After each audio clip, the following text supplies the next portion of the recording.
Caregiving can sometimes feel like an impossible struggle.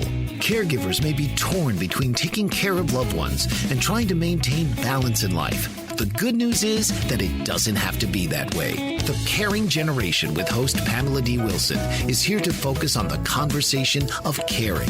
You're not alone. In fact, you're in exactly the right place to share stories and learn tips and resources to help you and your loved ones. So now, please welcome the host of The Caring Generation, Pamela D. Wilson.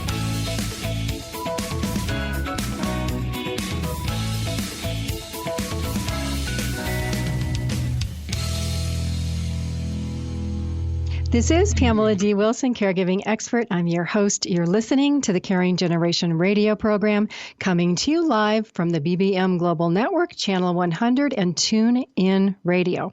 The Caring Generation focuses on conversations about health, well-being, caring for ourselves, loved ones, and everything in between, all tied together with some humor and laughter that are essential to being a caregiver. Our topic for this show is how to keep a job and care for elderly parents. Some of you may be struggling with that.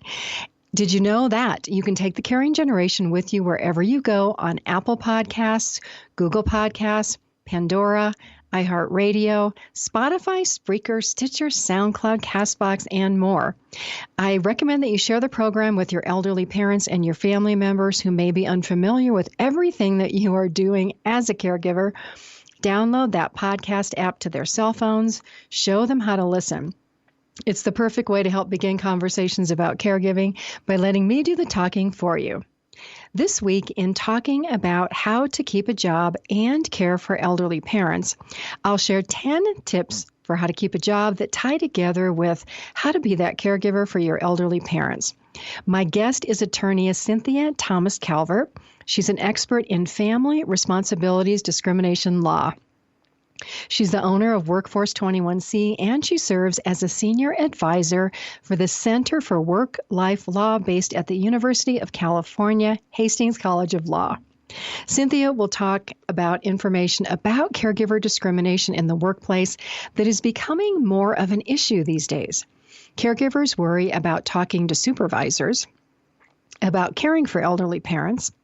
A lot of working caregivers will quit their jobs to care for elderly parents because they don't feel that they can do both. Some caregivers also feel that they face discrimination because sometimes they might be denied a promotion, or they might be seen as being less responsible, less dedicated compared to their coworkers. Throughout this program, I'll share tips for how to keep a job and care for elderly parents. Two ideas that are very similar when you think about the subject. You're working full-time, you may be caring for an elderly parent, sometimes 15, 20, 30, 40 hours a week. It can be crazy. So on this subject, I've divided up the 10 tips for how to keep a job and care for elderly parents into 6 subjects that relate to work. These are being productive, proactive, considerate, confident, respectful, and positive. Let's start with number 1, being productive related to how to keep a job and care for elderly parents. At work, if you have projects or tasks, finish them. Don't finish them 50% of the time or 50% of the project and then drop that ball so that somebody else, like your coworker, has to finish your work for you. Finishing your work is essential if you have to come in late, leave early, or take time off to care for elderly parents. The partner idea is being productive in caring for elderly parents. If you don't create lists with deadlines, meaning dates and times for getting those projects done, if you don't schedule your time, today's the time to begin. How to keep a job and care for elderly parents involves creating to-do lists for work and a caregiving to-do list for caring for elderly parents so that you can keep everything straight. Keep the 2 lists separate, though, but together in a file on your computer or in a notebook so that you can access it. You can combine those lists with a calendar on paper, on your computer, on your cell phone. Doesn't really matter how you do this. What matters is that you do it. Look at the to-do list and look at your calendar. Can you estimate the time it takes you to complete the projects? Are you overscheduling yourself, causing yourself more stress? Are you including time each day for unexpected events to show up? Maybe 30 minutes, an hour? You know what happens at work and in caring for elderly parents. If you don't plan for that unexpected event, you'll be more stressed and more pressed for time. Once you have your How to Keep a Job list and How to Care for Elderly Parents list, commit to being productive and getting those tasks off the list. The number 2 tip in the subject of being productive and how to keep a job is to keep your boss informed of everything that you're working on. This complements that idea of how to care for your elderly parents because you also want to keep your parents informed of what you're doing for them.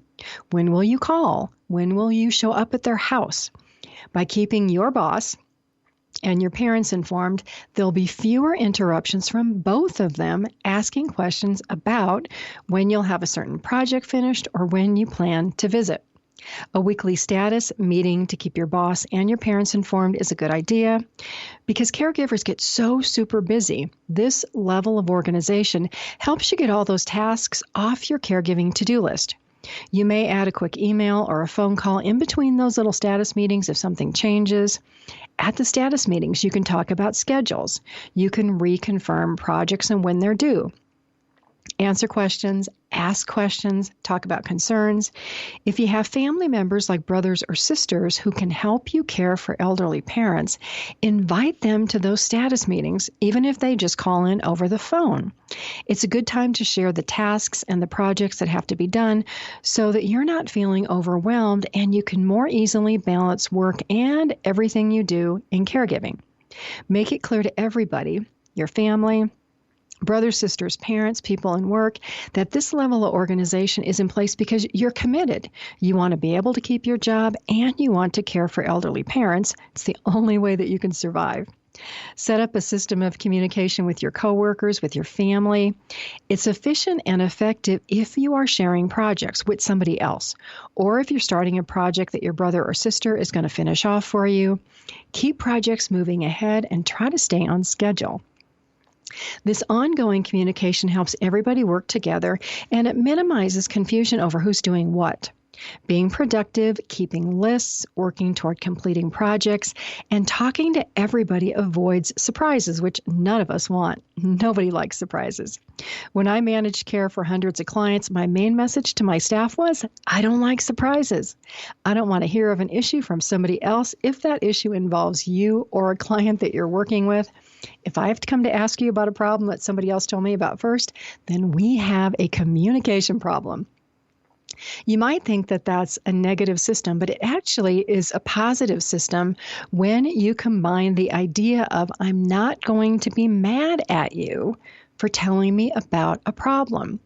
It is so much better if we know about a problem early in the stages so that we can solve it before something else happens. It's so important. Being proactive is all about solving issues when they are small, before they become bigger issues that can take a lot more time and effort to solve. These are the number 1 and the number 2 tips for how to keep a job and care for elderly parents. I hear from so many caregivers who are trying to manage work, care for parents, take care of their children, keep their relationships with the spouses. This is such an important conversation. We'll continue with the other 8 tips for caregivers in the second half of this program. Up after this break, attorney Cynthia Thomas Calvert. She's going to share information about family, responsibility, caregiver discrimination. This is Pamela D. Wilson on the Caring Generation, live on the BBM Global Network, Channel 100 and TuneIn Radio. Stay with me. We'll be right back after this break.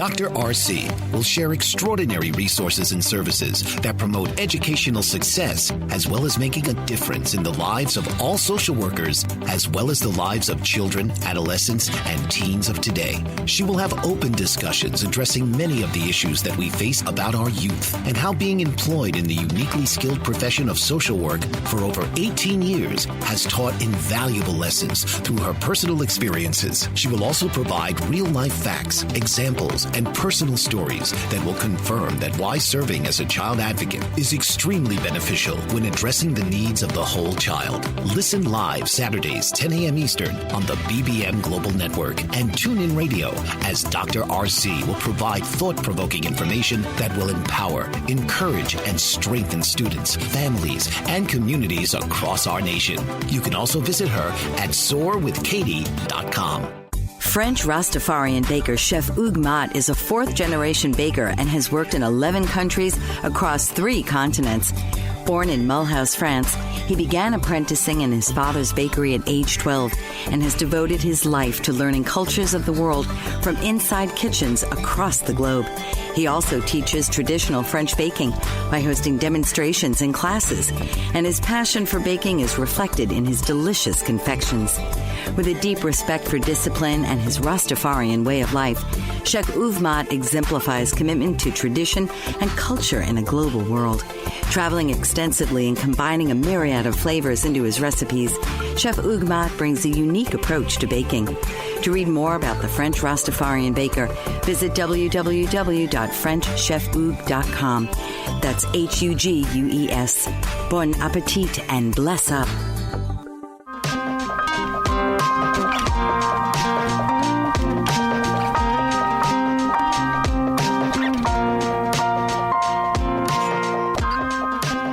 This is Pamela D. Wilson, caregiving expert. I'm your host. You're listening to The Caring Generation, coming to you live from the BBM Global Network, Channel 100, and TuneIn Radio. We're back with Cynthia Thomas Calvert of Workforce C21 and the Center for Work-Life Law to talk about family responsibility, discrimination, and caregiving in the workplace. Cynthia, thank you for joining us. Thanks, Pamela. It's a pleasure to talk with you. So my first question, family responsibility discrimination cases are on the rise in the area of elder care. There's 40 million caregivers out there. 1 in 6 is a family caregiver, on average caregiving 20 hours a week. You oversee an employee hotline. What's happening out there that is resulting in all of these increased calls and cases?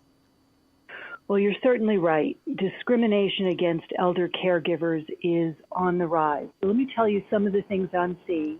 And these are things that are coming through the courts as well as coming through our hotline.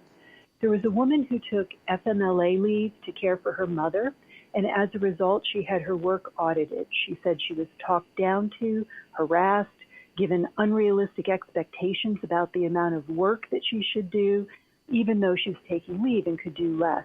She was put on a performance improvement plan, and of course, as we all know, that usually leads to termination.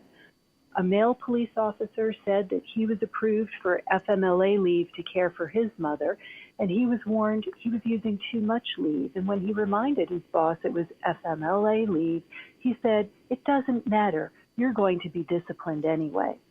And then in another case, a man had his request for FMLA leave to care for his mother denied 3 times.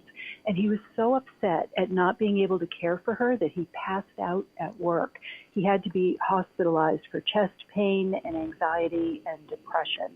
And so many of these situations that I hear about on the hotline involve supervisors who start scrutinizing the work of the caregiving employees.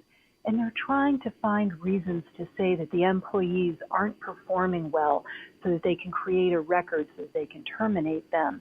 And I've also heard stories of supervisors yelling at caregivers, taking away their flexible schedules, and trying to make their lives at work really difficult or unpleasant so they'll just quit. And of course, not all workplaces are like this, fortunately, but too many of them are. And it seems like it's only going to get worse as more employees become caregivers. And quite frankly, employers are really just not prepared to deal with this. Well, and those stories, they make me sad because these poor caregivers, as you and I know, they're already under so much stress. So Do me a favor, for the people who are listening, define family caregiver discrimination. Sure. So family responsibilities discrimination is also known as caregiver discrimination. And it's employment discrimination that happens because of the employee's caregiving activities. So this means that it can affect the parents of young children. employees who care for family members who have serious illnesses or disabilities, and employees who care for their aging parents. And it also can affect employees who are pregnant. And then give an example of how that most commonly happens. Sure. Here are a couple of examples. I see things like disciplining an employee more harshly or applying workplace rules about attendance more strictly to an employee who cares for a family member, or documenting every little thing that they do wrong. Or a supervisor might give them bad assignments or switch their schedules to times that the employer knows they can't work, or transfer them to a location that's far away. I've also seen caregivers getting bad evaluations that they don't deserve. I've seen them being denied raises and bonuses that they would have earned if they weren't caregivers. And I've seen employers deny promotions to caregivers and demote them and fire them. So why is that happening? Well, it's a complex issue, but it happens mainly because of two things. And the first is a clash of expectations between the employers and the employees. And that creates a lot of frustration and bad feeling on both sides. The supervisors expect the employees to be available to work full-time, all the time, be available to work overtime with no notice. And that really assumes that the employees have somebody else at home who's taking full-time care of the family. But in reality, that's not what's going on in the workplace today. The majority of employees don't have somebody like that at home. Most employees are in families in which all the adults are in the paid workforce. And so the second cause is bias. And we all make assumptions about other people, particularly people we don't know well. And these assumptions or these biases are based on stereotypes of how we think certain groups of people will behave. So when we're talking about caregivers, the common stereotype is they won't be committed to their job, they'll be absent too much. When they're at work, they'll be too distracted to get anything done. You can't count on them to meet deadlines, and you can't count on them to be productive. And those are just assumptions, which means we're not talking about actual performance, and that's what makes it so gosh darn unfair. We're talking about how a supervisor thinks a caregiver is going to be. So it's important to know that these assumptions influence how the supervisor perceives what the employees do. So, for example, if a caregiver misses a deadline, a supervisor might assume that it's because he was distracted by his need to care for his mother. In fact, he may have missed the deadline because he was put on a second project that had a higher priority. So, here's a tip for working caregivers. If you are going to miss a deadline, be sure to tell your supervisor the business reason why you're going to be late. Don't leave it up to your supervisor to guess, because she's probably going to assume that it's because you're caring for your parent. And it's also important to know that people notice and remember things that are consistent with their biases. So that's why a supervisor will notice when a caregiver comes in late, because that's consistent with the bias that he isn't committed to his job and can't be counted on anymore. And it also explains why the supervisor lets another employee who isn't a caregiver off the hook when she comes in late. That doesn't trigger any bias in the supervisor's mind. So that's just a very, quick overview of a complex but I find fascinating situation. Well, and we're going to continue this conversation after the break, but, it almost makes me, if I was a working caregiver, to be concerned to tell my boss about this, which we'll talk about, because then, to your point, if I tell my boss I'm a caregiver, then I'm going to have all this bias about me coming in late or me not getting my work done because I'm a caregiver. So we'll continue our conversation with Cynthia Thomas Calvert about family caregiver discrimination after this break. Podcast replays and transcripts of this show and every Caring Generation radio show are on my website at PamelaDWilson.com. I'm Pamela D. Wilson, your host. You are listening live on the BBM Global Network, Channel 100, and TuneIn Radio. Stay with us. We'll be right back.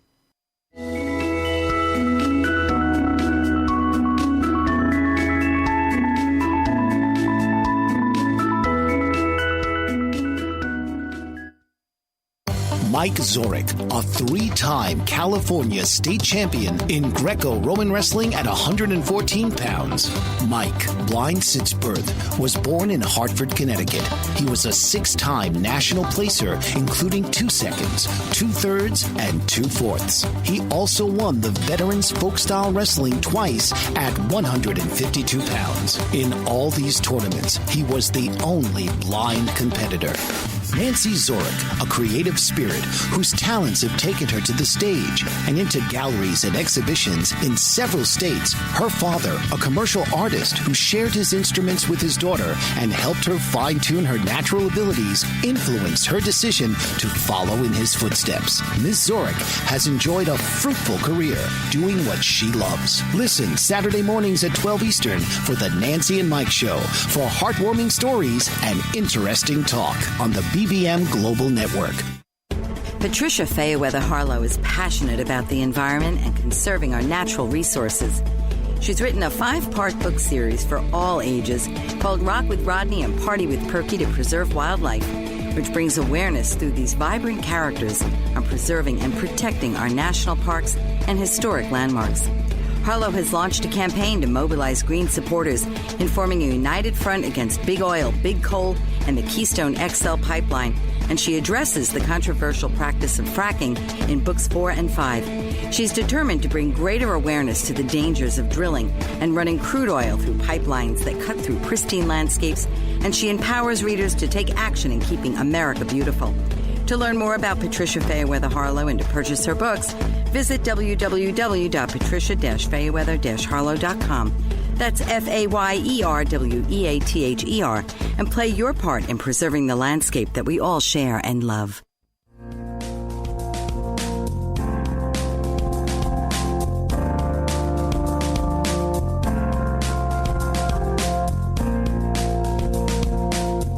This is Pamela D. Wilson, caregiving expert. I'm your host. You're listening to the Caring Generation radio program for caregivers and aging adults, coming to you live from the BBM Global Network, Channel 100 and TuneIn Radio. Let's continue our conversation with attorney Cynthia Thomas Calvert. Cynthia, before the break, we were talking about bias and expectations in the workplace. How would you counsel an employer to talk to an employee about this, or what do you say to supervisors? Well, I'm so glad that you brought this up because, I do work with both employers and employees, which gives me insight into the thinking of both of them. And one of the things that I always strive to do is sort of bridge that gap and get the information out there about what the other side is thinking. So for supervisors, what I recommend is that they view themselves as coaches that make it easier for employees to get their work done. Not really the way most supervisors view themselves these days, but that's what we strive for. And so what that means is, among other things, they should be regularly asking their employees how things are going and if there's anything that they need.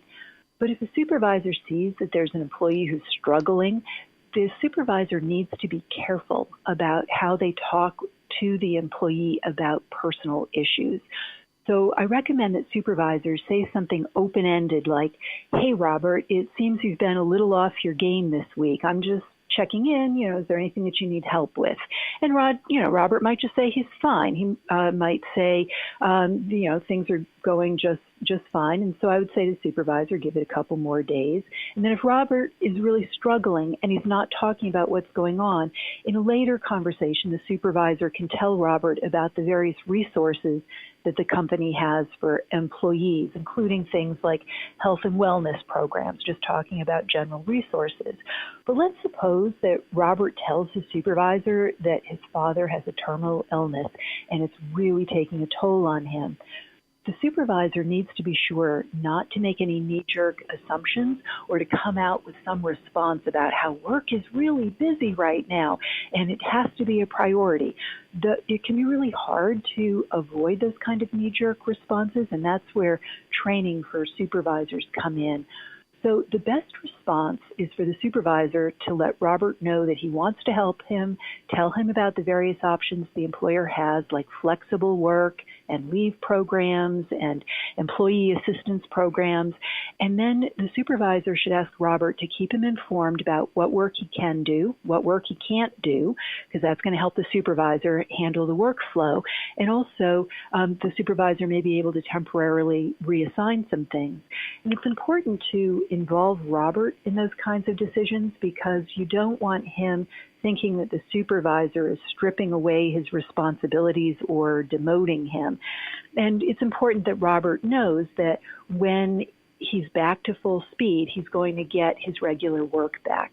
So the supervisor doesn't need to ask all the nitty-gritty about the caregiving, but he or she has to make sure that Robert gets the help that he needs to do the work or to take a break from work if that's better, if it's better to take leave.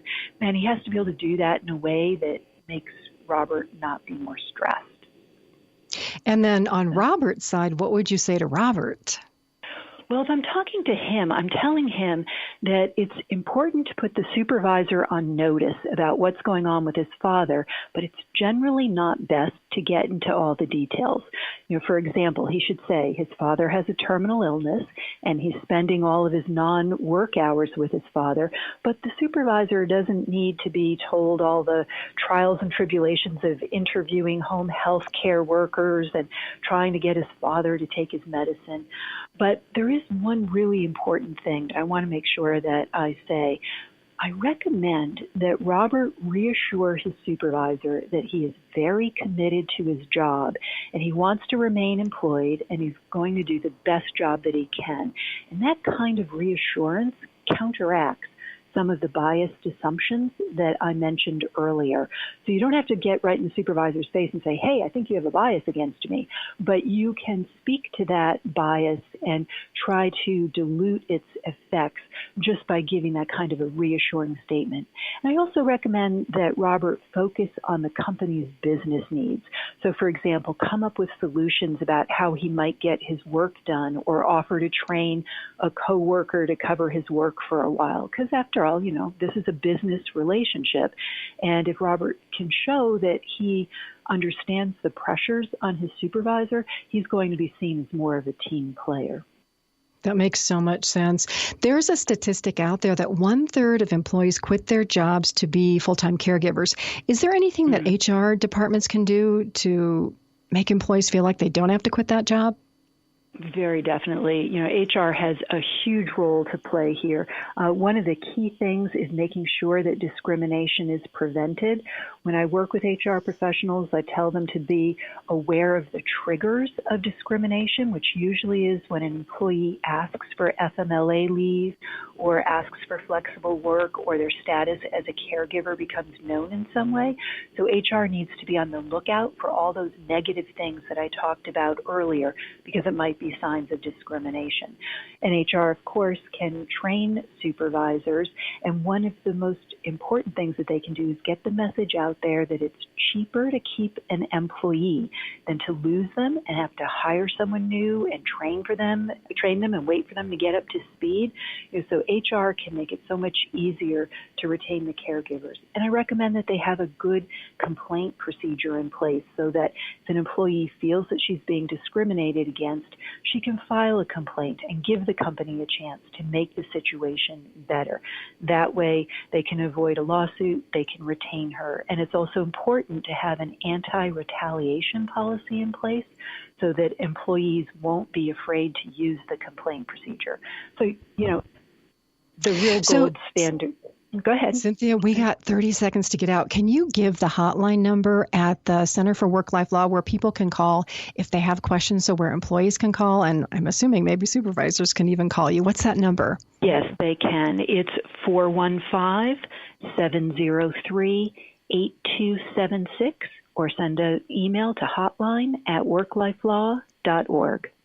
Wonderful. I will repeat that after our break. Listeners, we will be right back. I'm Pamela D. Wilson, your host. You're listening to The Caring Generation live on the BBM Global Network, Channel 100, and TuneIn Radio. Stay with us. We'll be right back.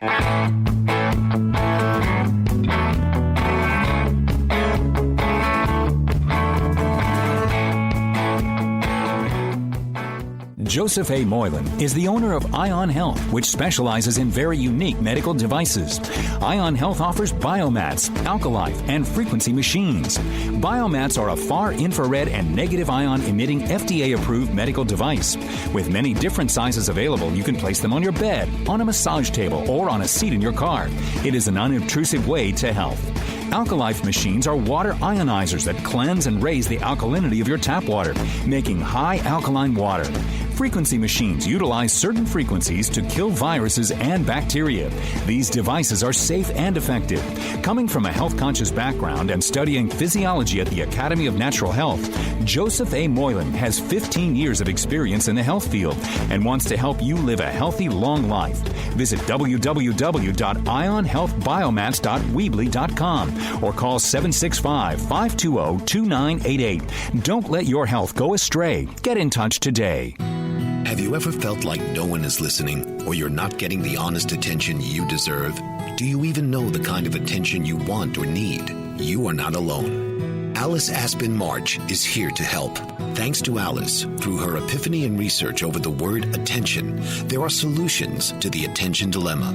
Worldwide audiences have been enthralled and engaged for over 40 years with her visionary and pioneering observations. The kind of attention we get and give is vital to improving our lives and society.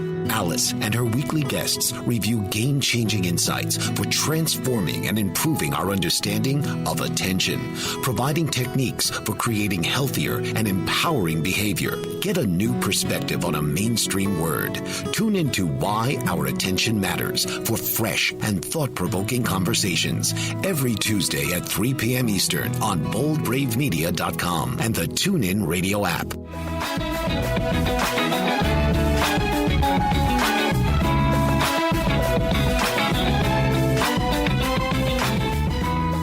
This is Pamela D. Wilson, caregiving expert. I'm your host. You're listening to the Caring Generation radio program for caregivers and aging adults, coming to you live from the BBM Global Network, Channel 100 and TuneIn Radio. I want to give the number that Cynthia Calvert Thomas handed out before the last break. It's 415-203-8276, and that's the number to the Hastings Center for Work-Life Law. So if you are a caregiver curious about discrimination in the workplace, if you are an employer, you can call that number and talk to Cynthia or somebody else on that hotline. We're back with tips for how to keep your job and care for elderly parents that have a lot in common with each other. The first tips we talked about were being productive. The second two tips are about being proactive, which is important in the workplace and in caring for elderly parents. Tip number 3 for how to keep a job is being engaged and an educated patient and a caregiver. Education is so important for so many reasons that I do have a Caring Generation radio program called Why is Patient Education and Engagement So Important? There's also a blog on my website on the subject of being an engaged caregiver and a patient. You can find Why is Patient Education and Engagement So Important on my website at PamelaDWilson.com. Click on the blog. So let's talk about what patient education and engagement, what does it mean? It really means that you are interested and proactive to learn about what it takes to keep a job, about what it takes to care for elderly parents. For your job, that means that you're interested in learning and improving your skills. You want to get better. You are a self-starter. Nobody has to tell you what to do. You're not waiting for your boss to give you instructions. You get in there, you do the job. Being proactive, interested, and productive makes you a valuable employee. You're also valuable in caring for an elderly parent because when you become more educated, you learn about your parents' health, their prescription medications, you go to doctor appointments, you ask questions. Seeking and wanting to be educated helps you learn to anticipate and solve all of those unexpected problems that come up, which relates to tip number 4. You gain experience at work with projects, and you can predict where those glitches or gaps might happen to slow things down.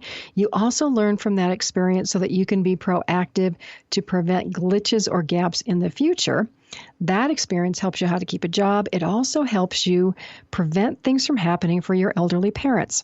You quickly learn what can and does go wrong with scheduling and attending doctor appointments, trying to pick up prescriptions, problems with health insurance. Being good at problem solving supports your work team, your boss, and taking care of your elderly parent, because rather than waiting for somebody else to solve your problems, you become good at solving those problems. On the caregiving front, your elderly parents will worry less, and they'll feel that they can rely on you more.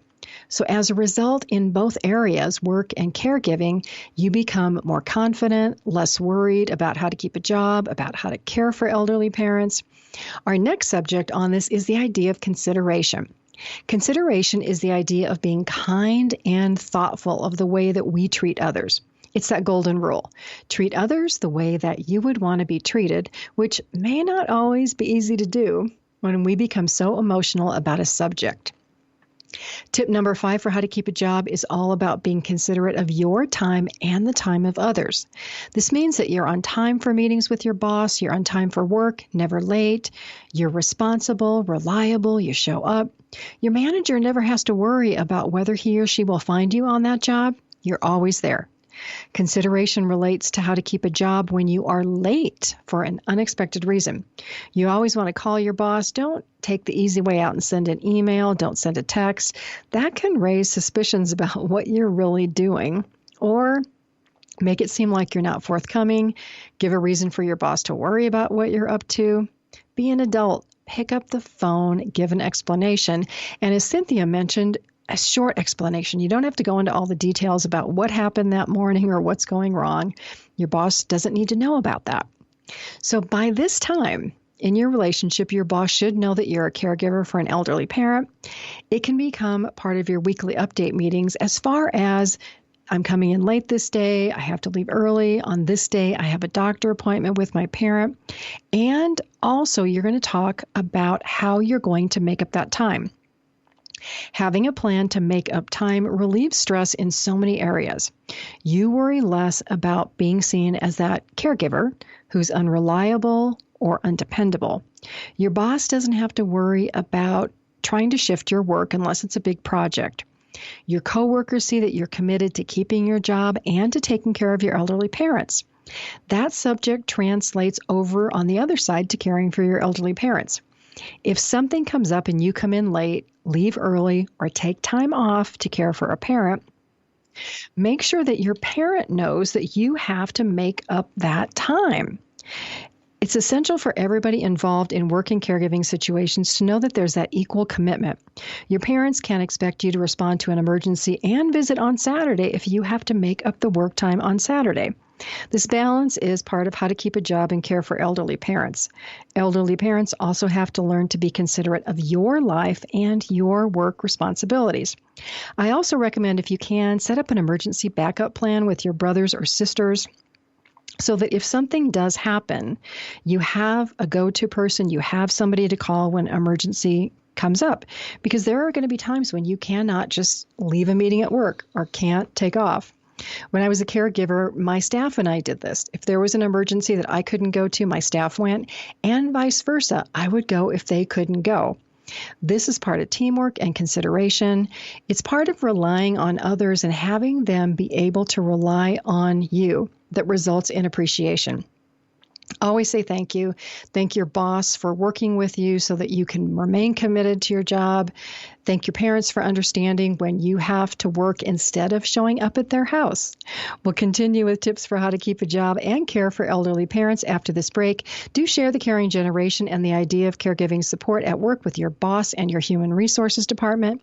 Let them know about this show and the programs that I offer for corporations interested in supporting working caregivers.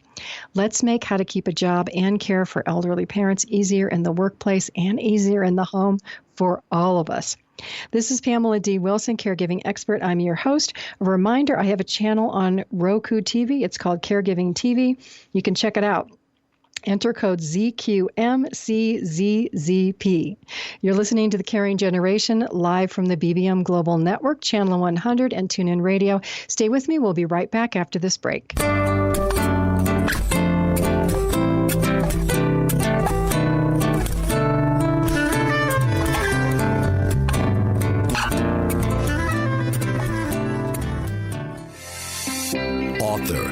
radio show host and coach, John M. Hawkins, reveals strategies to help gain perspective, build confidence, find clarity, achieve goals. John M. Hawkins' new book, Coached to Greatness, Unlock Your Full Potential with Limitless Growth, published by iUniverse. Hawkins reveals strategies to help readers accomplish more. He believes the book can coach them to greatness. Hawkins says that the best athletes get to the top of their sport with the help of coaches, mentors, and others. He shares guidance that helps readers reflect on what motivates them, rediscover and assess their core values, philosophies, and competencies, find settings that allow them to be the most productive, and track their progress towards accomplishing goals. Listen to John Hawkins' My Strategy, Saturdays, 1 p.m. Eastern on the BBM Global Network and TuneIn Radio. Psychologist, master certified coach, and CEO of the executive and organizational development firm True North Leadership, Dr. Relly Nadler brings his expertise in emotional intelligence to Keynotes Consulting, coaching, and training. He is the author of Leader's Playbook and Leading with Emotional Intelligence that lays out tips and tools for effective leadership.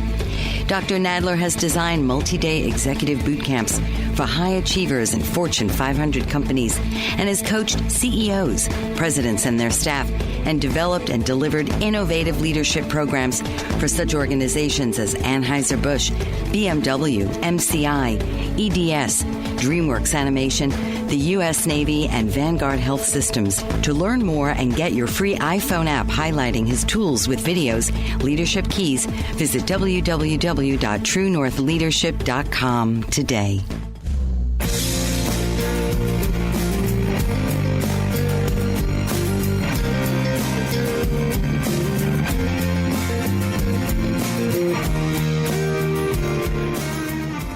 This is Pamela D. Wilson, caregiving expert. This is The Caring Generation, coming to you live from the BBM Global Network, Channel 100, and TuneIn Radio. Let's continue with tips for how to keep a job and care for elderly parents without going crazy. We're on tip number 6, which is being a team player. I started to talk about this idea before the break when I shared the story of me and my staff partnering to respond to care emergencies for our clients. Teamwork at work means that you get to know your coworkers and you get along with them. You know who you can rely upon for help when you need it, and you return that favor. You appreciate your teammates, you thank them, you work together. Teamwork supports your boss and the goals of your department or your section at work. You encourage each other. If there are problems or gaps in workflow, you talk about them, you're proactive about solving them, and you don't blame anybody for things that go wrong. Everybody on your team keeps their work commitments. Translate this idea to caring for elderly parents, and it's similar. Your elderly parent is part of your team. Even if you are only a team of 2 or 3, maybe you only have one brother or sister, you'll hear me say that as long as possible, the idea of caregiving should be 50-50 participation. Your elderly parent must become engaged and educated and proactive about their health, about taking care of themselves, about trying to solve a problem instead of always running to you with every emergency. Caring for elderly parents involves teamwork with your brothers and sisters if you have them. They may also be trying to keep a job and care for elderly parents. Balancing work and caregiving is another important subject. There is another Caring Generation podcast. It's called Managing Work-Life Balance for Working Caregivers. You can check it out. There's more helpful tips for you in there about caregiving and taking care of your health as a caregiver, which is important. Let's move on to tip number 7, which is the idea of being confident and flexible in keeping a job and caring for your elderly parents. When we're trying to do all of this, being flexible is a must. Unexpected events happen that give us no option but to be flexible. We have to learn and think about options, maybe have a plan A, a plan B, sometimes a plan C. We can begin to role play how to respond when situations don't go the way we expect. We can become more comfortable in responding to those unexpected events and manage our stress, bring our stress levels down. We can also begin to look at ways where we can compromise. Flexibility can be difficult for our elderly parents who can feel like they're losing control over everything in their lives and their choices become more limited. If you're confident that this is a situation that you can work out, you can be considerate with your elderly parents, and it will work out. In the workplace, related to how to keep that job, flexibility shows up when priorities change or when your boss needs help with a time-sensitive project. Rather than being rigid and refusing, the best way to keep that job is to be flexible and do whatever it takes to finish that project or to meet the goal.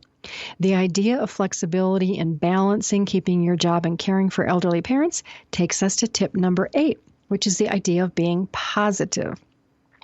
Being positive means that we don't moan or we don't complain, regardless of how difficult that situation may seem. Positive and confident people spend time with positive and confident people. Being in that wrong crowd at work, that crowd who is negative, complains, who lacks solutions, that is not the way to keep a job. That is the way to lose a job. Being confident and flexible leads us to tip number 8, and the idea of never saying, that's not my job. How many times do you hear somebody at work say, that's not my job? Or, we've never done it that way before. Surprise, that is inflexible thinking that relates to the idea of being positive. There's no, that's not my job in caregiving.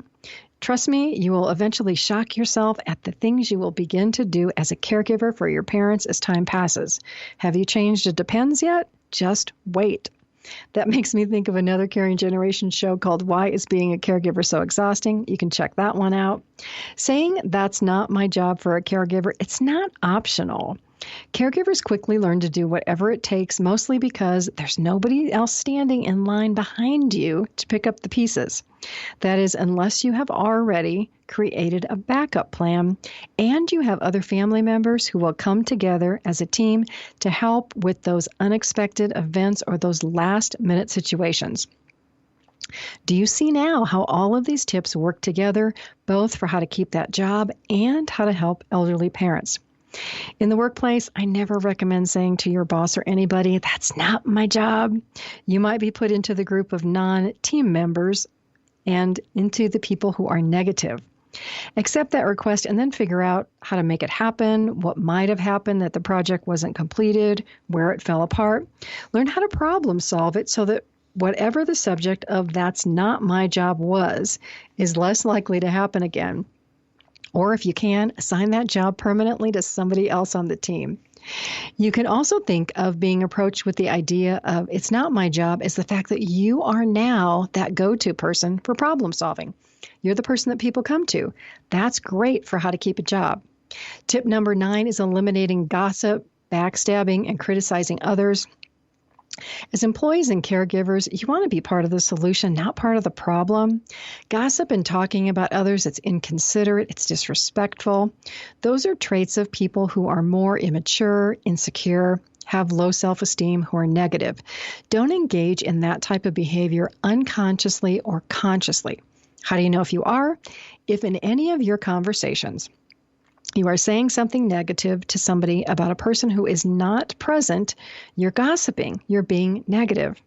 It can happen in the workplace and it can happen in families. Maybe your elderly parents talk to you about your brothers and sisters and everything that they don't do or the fact that they are not showing up to help.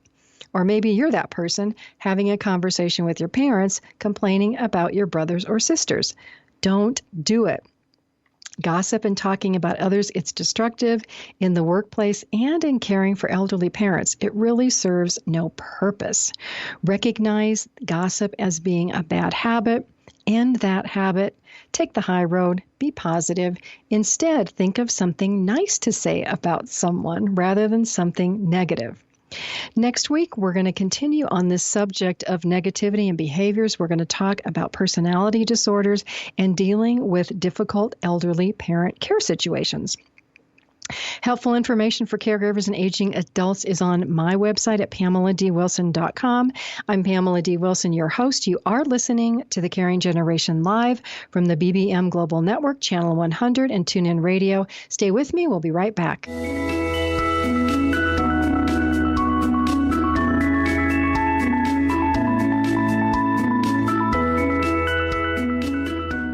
MJ Dammit is the owner of Expect to be Empowered, a company whose specialty is empowering people to live their best life by following their heart and accepting themselves unconditionally. After studying and making personal changes, MJ now focuses on giving others tools for self-empowerment. She provides individual and group workshops for people who are physically, emotionally, and spiritually blocked. Inspired by her work at Expect to be Empowered, MJ authored the book Waves of Blue Light, Heal the Heart and Free the Soul, with accompanying empowerment cards. She is a Spirit Book of the Year Gold Medal Living Now Book Award winner. And her book is a #1 Amazon bestseller in spirituality and was a 2012 Gold Medal winner, recognized as the Living Now Spirit Book of the Year. An inspirational speaker, MJ will show you how you can repurpose every area of your life. Your life did not just happen to you. You chose it, which means you can change it. Visit www.expecttobeempowered.com or call 866-264-8024. Did you know that your beliefs create your entire reality, but it's the subconscious beliefs that do most of the creating?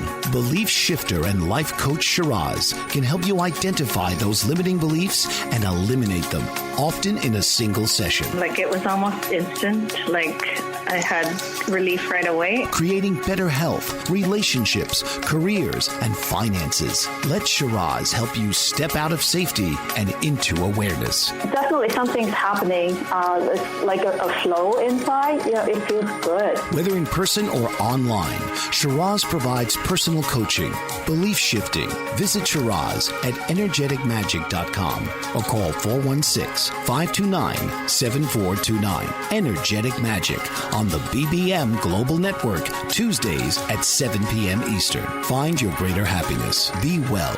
Be aware. Be magical.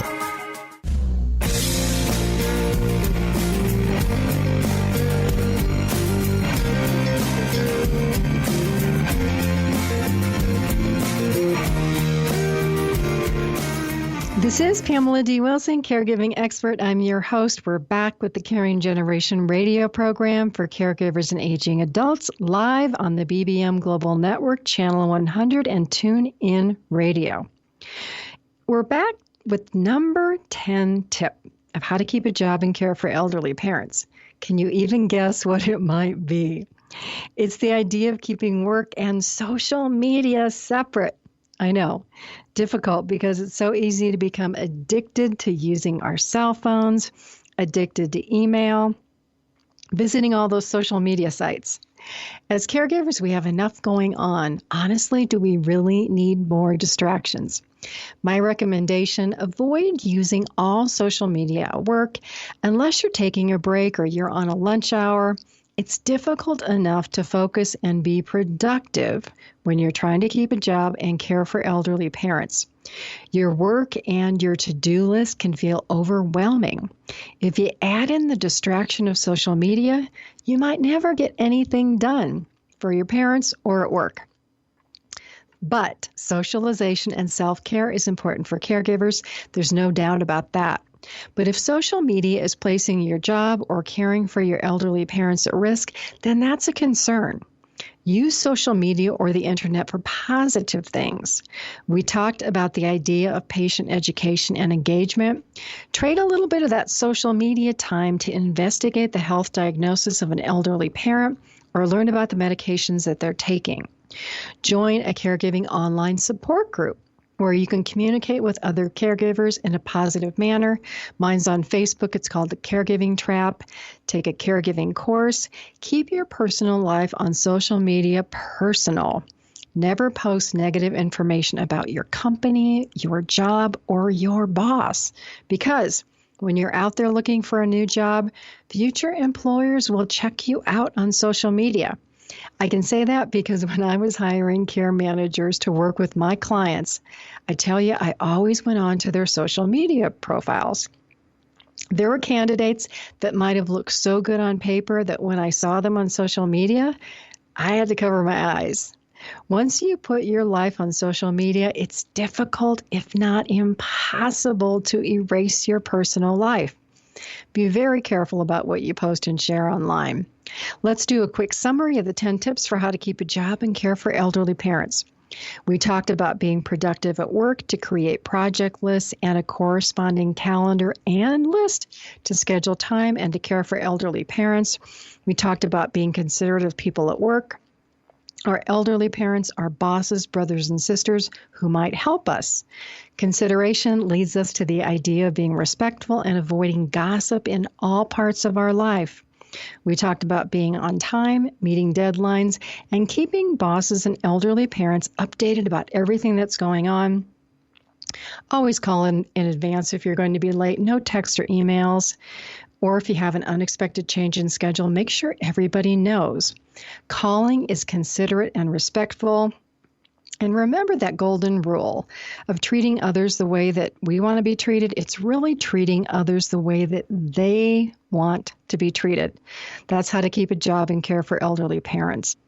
Thank you so much for being proactive and interested in health, well-being, and caregiving. Share the caring generation with your family and your workplace. We want to make caregiving something we talk about.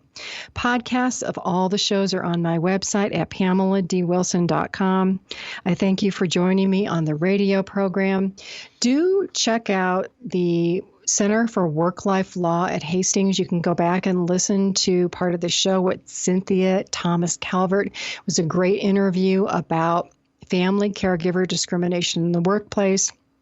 Things that we all should know about, tips if you are the employee to be proactive, and if you are the employer. If you're a supervisor and you're wondering if you are discriminating in the workplace, you can call and get more information. Again, caregivers, thank you for everything that you do, for everyone that you take care of. God bless you. I look forward to being with you again next Wednesday evening. Invite your family and friends to join us. Sleep well tonight. Have a fabulous day tomorrow and a great week until we are together again. Tune in each week for The Caring Generation with host Pamela D. Wilson. Come join the conversation and see how Pamela can provide solutions and peace of mind for everyone. Here on Pamela D. Wilson's The Caring Generation.